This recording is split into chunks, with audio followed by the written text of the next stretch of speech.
परत एकदा शेतकरी बांधवांचं स्वागत आहे लोकशिवारच्या या चॅनलमध्ये.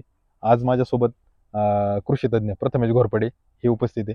आणि मित्रांनो, बऱ्याच शेतकऱ्यांच्या कमेंट आल्या होत्या की आपल्याला ज्वारीच्या उत्पादनाबद्दल किंवा ज्वारीबद्दल माहिती द्या.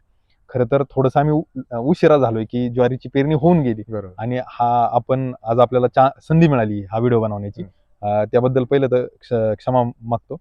पण मित्रांनो, ज्वारीच्याही उत्पादनामध्ये आपल्याला प्रचंड वाढ करायची असेल किंवा चांगल्या दर्जाची, ज्याला आपण काय म्हणतो ना, पांढरी शुभ्र ज्वारी करायची असेल, तर पांढऱ्या शुभ्र ज्वारीसाठी काही गोष्टी आहेत. तर त्याचं नियोजन आज आपण प्रथमेश सर आणि मी तेजस कोल्हे आपल्याला देतो.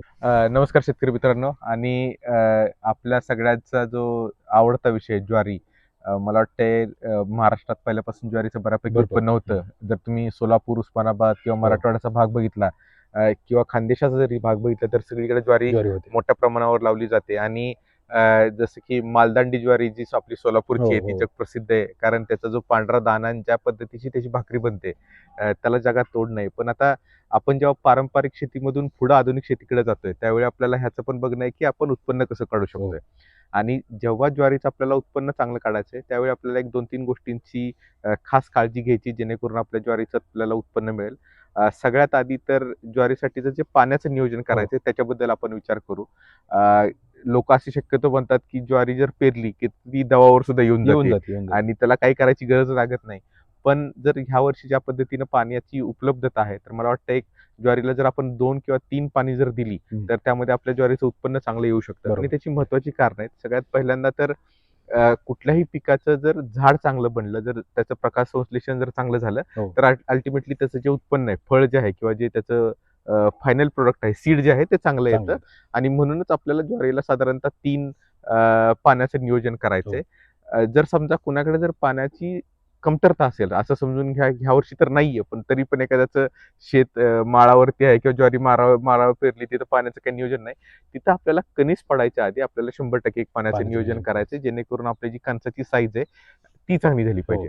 आता ज्वारीमध्ये ज्यावेळी आपण कणीस कसं पडलं पाहिजे, तर त्याच्यासाठी एक साधा पर्याय आहे. जो आपण आपल्या घरात तांब्या असतो, त्या तांब्याच्या आकाराचं कणीस पडलं पाहिजे किंवा तेवढं मोठं कणीस पडलं पाहिजे. तेव्हा आपल्याला ज्वारीमधून चांगल्या उत्पन्नाची आशा असते. आणि तसं पडण्यासाठी आपल्याला एक 2 गोष्टी चांगल्या करायच्या आहेत. आता बऱ्यापैकी ज्वारी पेरून झाली असेल, तर जर आपल्याला शक्य असेल तर थोडंफार त्यात युरिया किंवा जर DAP असेल तर तो फुकून द्या तुम्ही. पहिल्या पाण्याच्या वेळी साधारणतः एकरी जर एक जरी गोणी आपण 50 किलो जरी युरिया किंवा 50 किलो DAP जर फुकून दिला, तर त्याच्यामुळे काय होईल, ते झाडाचा जो बुंदा आहे किंवा जे झाडाचं जे खोड आहे ते चांगलं बनायला मदत होईल. आणि त्याच्यामुळे आपल्याला 2 फायदे होणार आहेत. सगळ्यात पहिल्यांदा की झाडाची ताकद वाढेल. दुसरं, ज्यावेळी ज्वारीचे कणस वर तयार होतात आणि बऱ्याच वेळा त्यावेळी वाऱ्याचं वगैरे वातावरण असेल, तर ज्वाऱ्या खाली पडतात आणि त्याच्यामुळे कणसाची आपली किंवा ज्वारीची क्वालिटी खराब होते. तर ते होणार नाही आणि आपल्याला जास्त उत्पन्न, चांगल्या गुणवत्तेचं उत्पन्न आपल्याला जास्त मिळेल. त्याचा दुसरा फायदा हा होणार आहे की जेव्हा कणीस पडायचं असेल, त्यावेळी पिकाच्या आतमध्ये भरपूर एनर्जी असेल किंवा ताकद असेल आणि त्याच्यामुळे मोठं कणीस पडण्यासाठी मदत होईल. पण अजून एक सगळ्यात मोठा प्रश्न लोकांना असतो की साहेब, आम्ही कणीस तर मोठं काढू, पण ज्वारीवर चिटका येतो आणि चिटक्याचं मॅनेजमेंट कसं करायचं. तर तेजस, चिटका येऊ नये किंवा जर आलाच तर त्याला कंट्रोल करण्यासाठी काय केलं पाहिजे? चिकटा येण्याचं कारण काय? मावा किडी. जसं आपण आपल्या गहूच्या व्हिडिओमध्ये पण पाहिलं की मावा किडीचा प्रादुर्भाव इतका प्रचंड होतो आणि ते वातावरण असतं मावा किडीला. आणि ह्या मावा किडीची काय खासियत आहे, तर ही मावा कीड तिचं जे काही पिढी जी बनवते, तर ती फक्त मादी अंडी घालून नाही बनवत, तर कधी कधी नर मादीचं मिलन न होता सुद्धा मादी पुनरुत्पादन करत राहते. आणि म्हणून हा मावा प्रचंड होतो. मग तो मावा कीड ज्यावेळेस पानांच्या खालून त्या ज्वारी पिकाचा अन्न शोषून घेते, रस शोषून घेते, मग त्या मावाच्या बॉडीतून पण काही घटक बाहेर पडतात.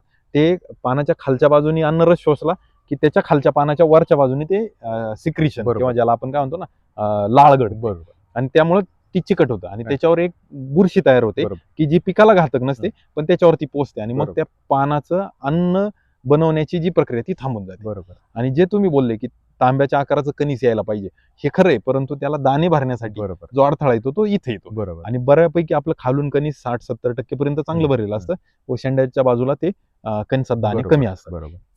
मग हा चिकटा येऊ नये म्हणून मित्रांनो, कधी आपण ज्वारीला तर फवारणी घेऊ शकत नाही, कारण बऱ्याच वेळेस, आणि यावर्षी पाऊस चांगला आहे म्हणजे डोक्यावडी ज्वारी नक्की झालेली असेल, एवढ्या मोठ्या प्लॉटमध्ये आपण जाऊ शकत नाही. तर याला सगळ्यात सोपा उपाय की जे सिस्टमिक इन्सेक्टिसाइड आहे यामध्ये सगळ्यात स्वस्तातलं जे तर ते थायोमिथोक्झाम 75% वाले जे बाजारात कॅपकेडिस नावाने आपल्याला मिळू शकतं. 75% थायोमिथोक्झाम जे तर ते आपल्याला पाण्यात कालवायचे आणि ज्यावेळेस तुम्ही ज्वारीला दुसरं पाणी देणार आहे तर हे पडायच्या कणीस पडायच्या आधी जे दुसरं पाणी देणार आहे त्यावेळेस तुम्हाला हे पाण्यातून खालून सोडून द्यायचं. बरोबर. याच्यासोबत तुम्ही एखादं विद्राव्य खत सोडू शकता जसं की 19-19, 13-0-45, 13-40-13 हेही सोडू शकता. मॅग्नेशियम सारखं घटक त्याच्यातून सोडू शकता किंवा ह्युमिक किंवा जे बाकीचे काही घटक आहे ह्युमिक सोबतचे इतर तेही तुम्ही याच्यातून सोडू शकता. हे काम आपल्याला करायचं. बरोबर.